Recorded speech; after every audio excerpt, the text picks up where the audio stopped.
Daniel Hunt, you've written a book. Burden of Truth is probably one of the more difficult reads that I've encountered in recent times.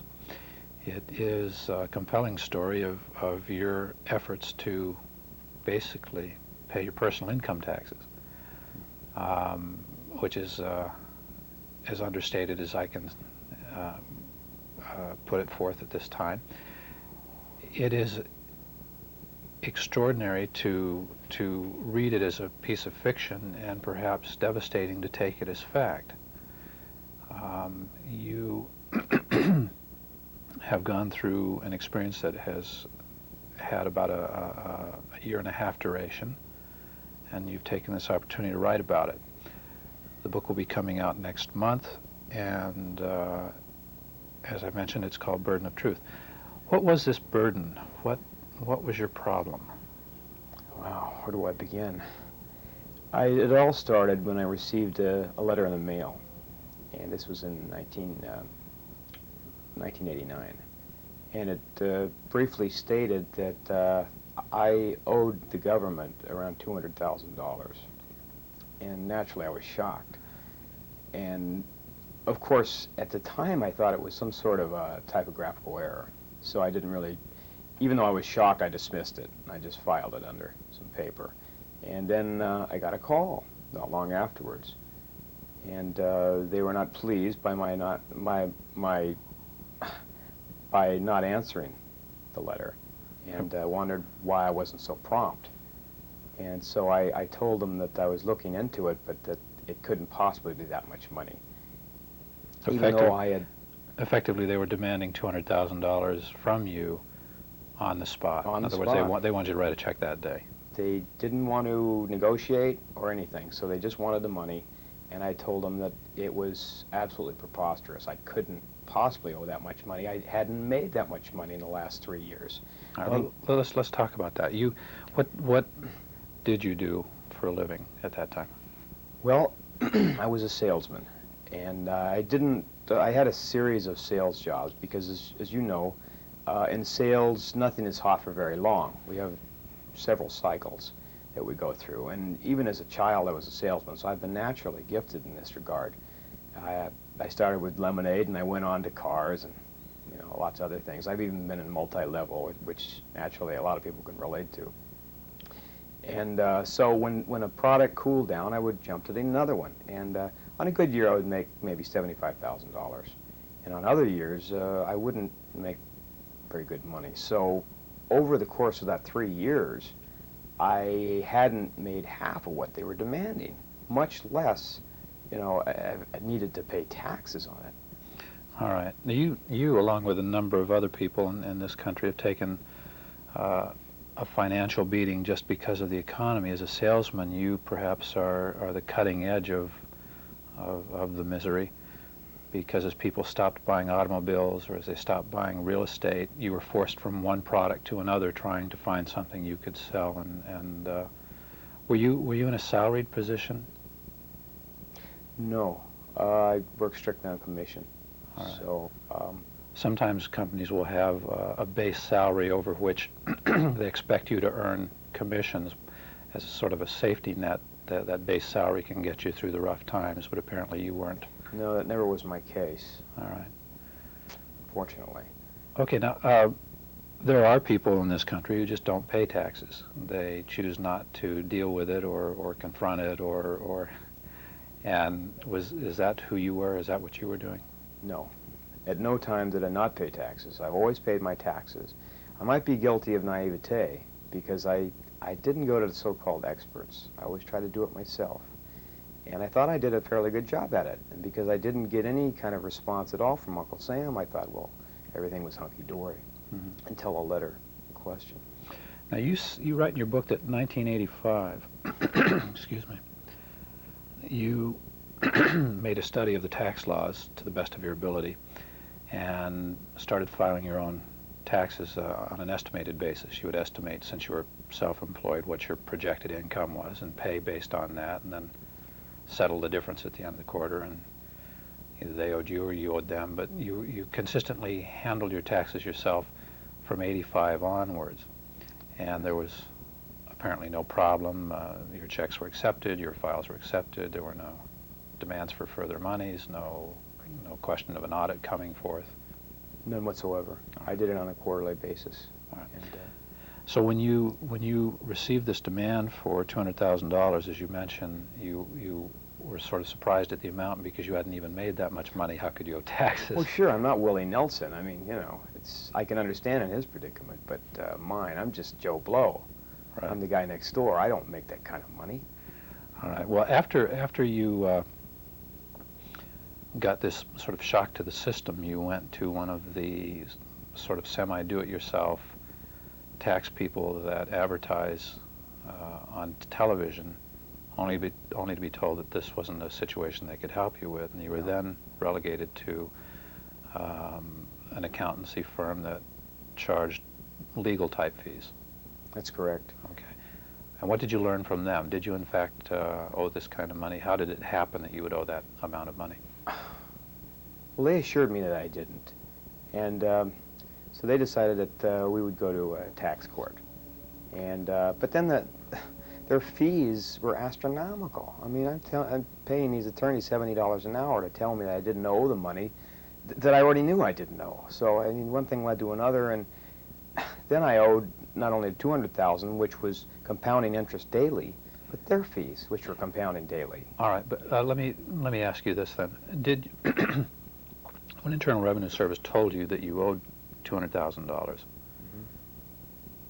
most certainly you must have asked why or how is it that you come to this conclusion?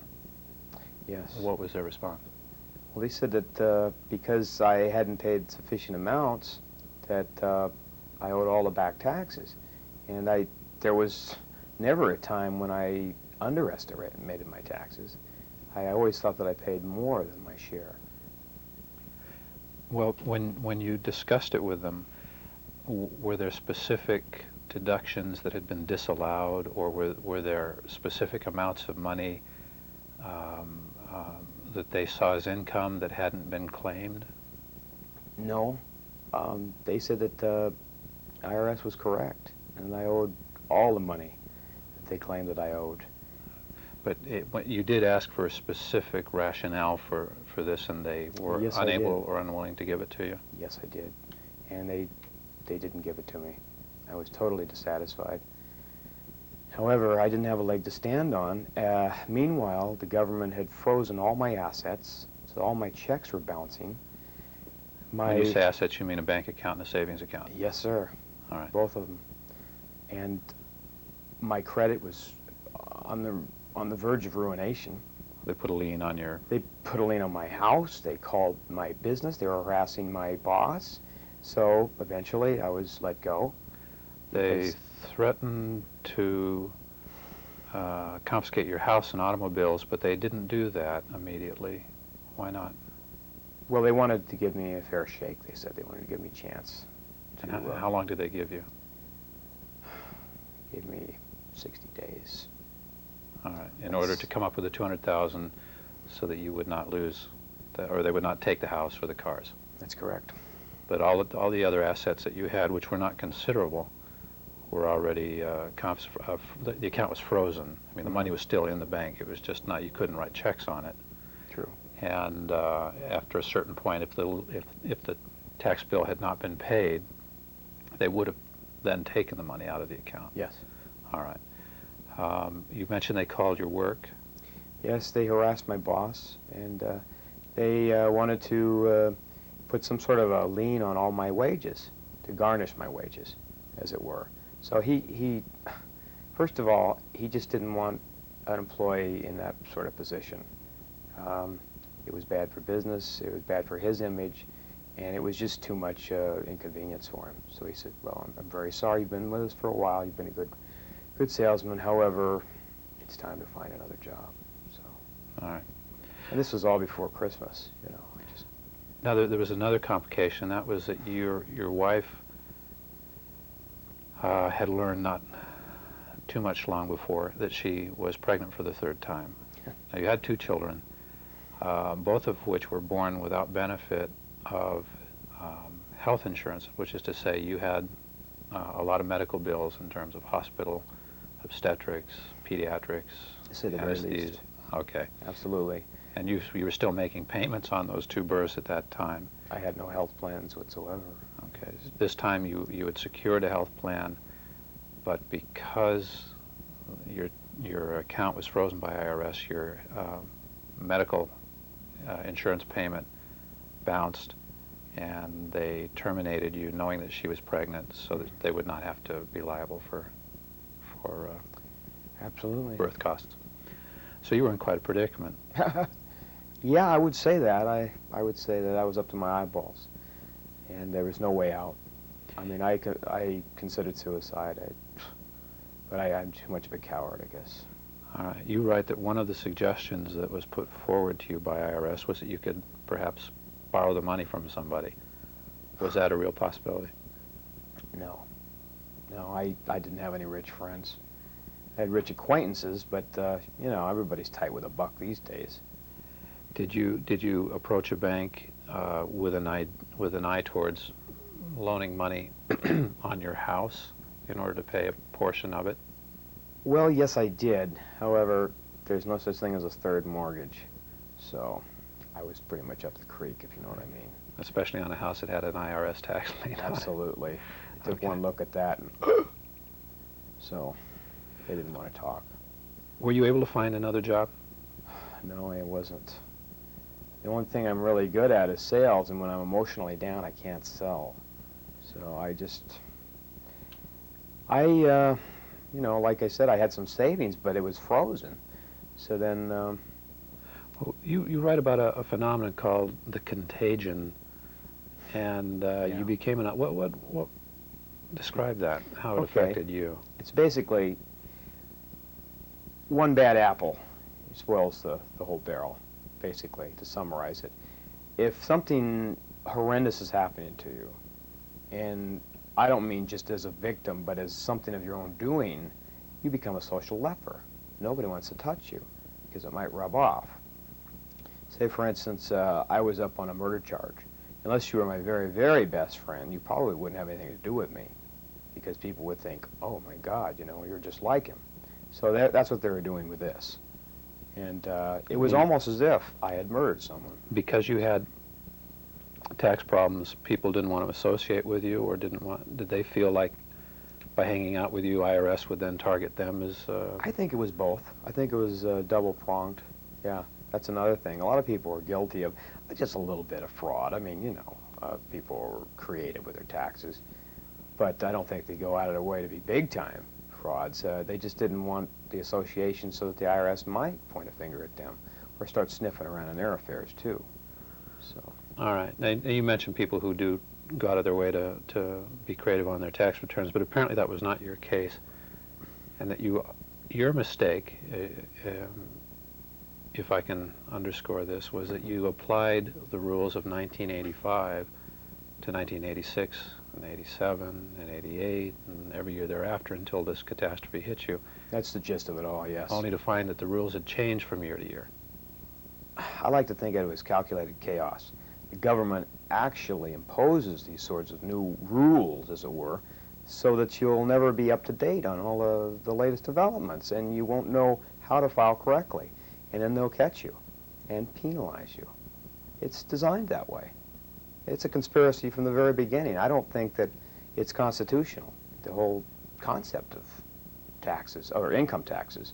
Originally, the colonies imposed a sales tax, but they had no desire for an income tax of sorts. Mm-hmm. But somehow, and I'm not sure when, they eased it in. Well, you don't seem to be a tax activist, even though you've gone through quite a situation, but you do point out in your book that it's very difficult to avoid or evade, point of purchase taxes. And a child could see that that's true. I mean, when you buy an object and pay a tax on it, it's paid. It Sure. can't be hidden or avoided unless the merchant himself is involved in fraud. Yep. But, so one could have a perfectly applicable tax structure based on point of purchase that would have no room for estimations or evasions and take all of the complexity and chaos out of the system. Yeah. But I you think, feel they don't want to do that. no, absolutely not. There's too much money in it as it is. If they were to do point of purchase, there would just be, just one set of rules, and there wouldn't be enough money for the fat cats to skim off of.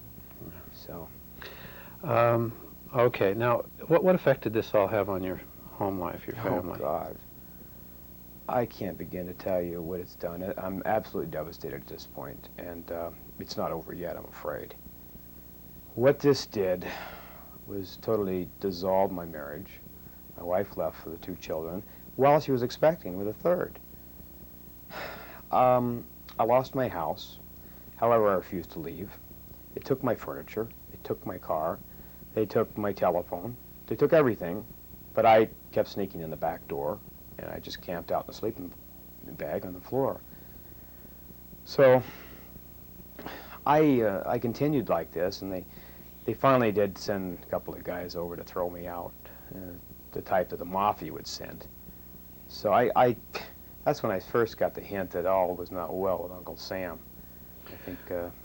All right, you, yeah, you ended up living in a vacant apartment loaned to you by a friend who at least could help you to that extent.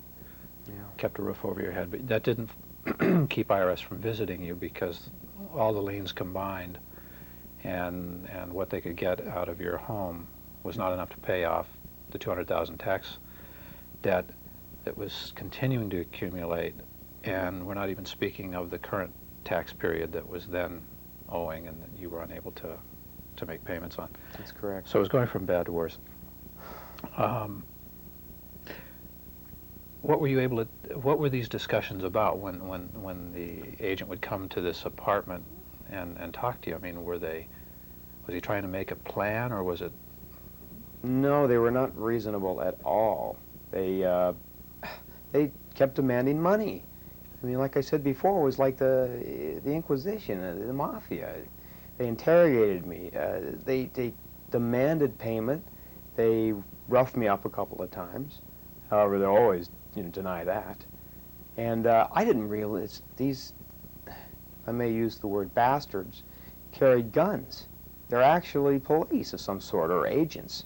I don't know if they're secret agents or what, but I was beside myself, and I just finally snapped. All right, on September 19th of 1989, you were visited by an agent who,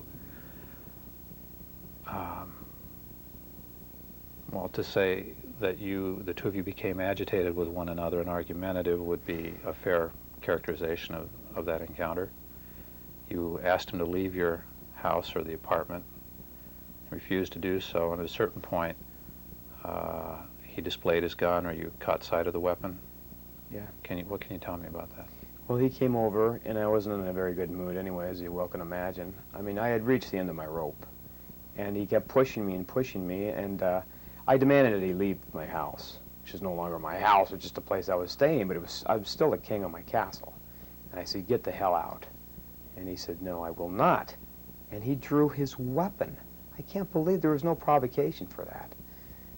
And I just flew off, and so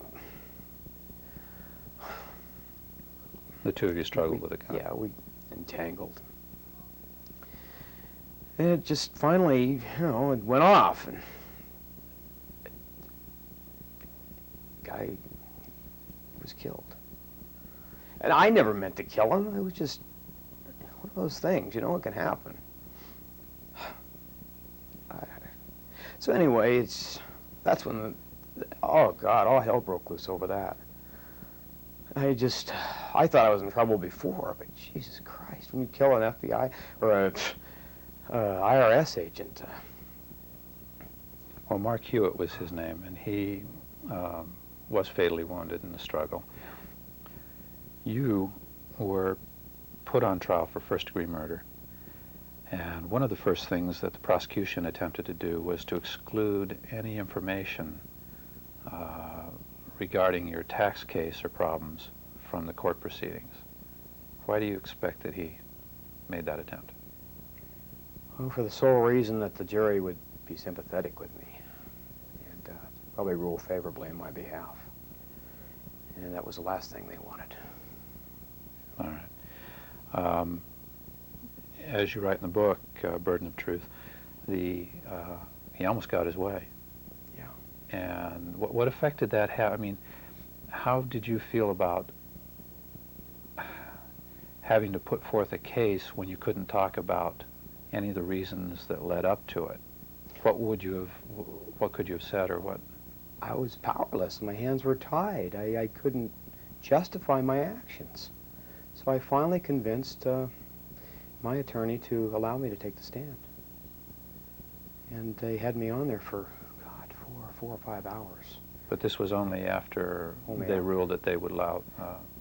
Yes. But during what I'm trying to get is, you wrote something in the book, and I'm trying to get you to repeat it here, Okay. and that had to do with what you felt about this country, the freedoms and the democracy, and you felt like you were somehow on some other planet where nothing applied. All the rules were.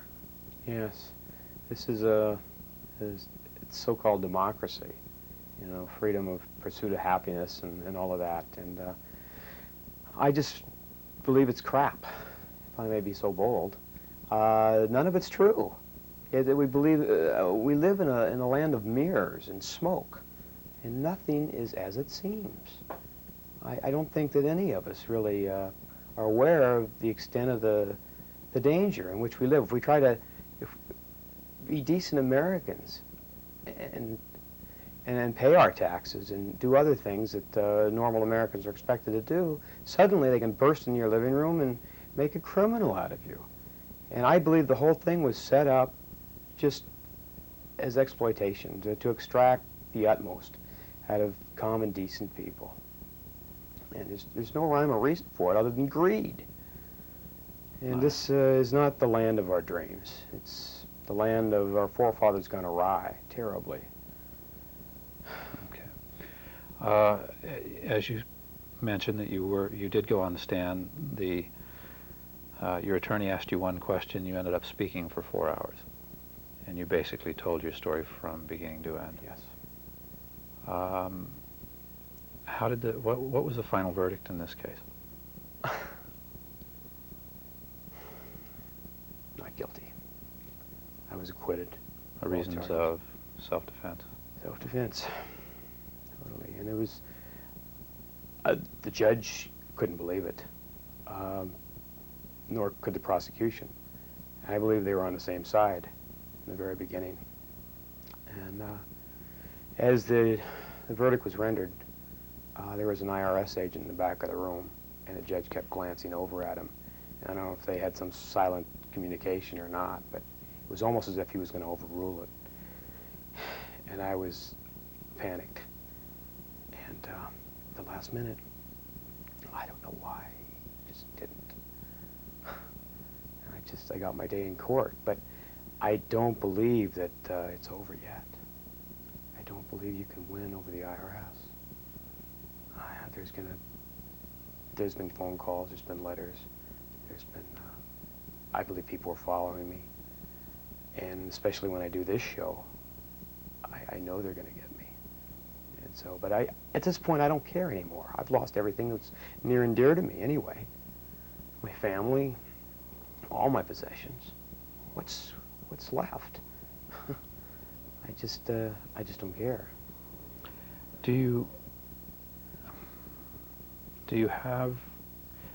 Have you thought about a solution to any of this? Have you thought about what can be done? Or I mean, was there something you could have done differently, or does something need to be done now? Or what does your next door neighbor have to do in order to avoid a similar fate? Oh my God. Or do you think you're such an isolated instance that we really don't need to even think about it? No, I am not an isolated instance. But at the same time, I don't know what can be done because I think they pick people at random. And it's a design flaw in the system. They go after whoever they go after when your number comes up. It's like the lottery. If they want to take whatever you've got, they're going to do it. They'll find a way. And it doesn't matter who you are. unless you have very powerful friends in high places. But when they go after people like Willie Nelson, my God, has given so much, and then just ruin the man. I mean, I'm a bug to be squished. They think nothing about me. They think nothing about any of us. We're numbers. We're grapes to be plucked at their discretion. All right. Daniel Hunt, author of Burden of Truth. Thank you. Thank you.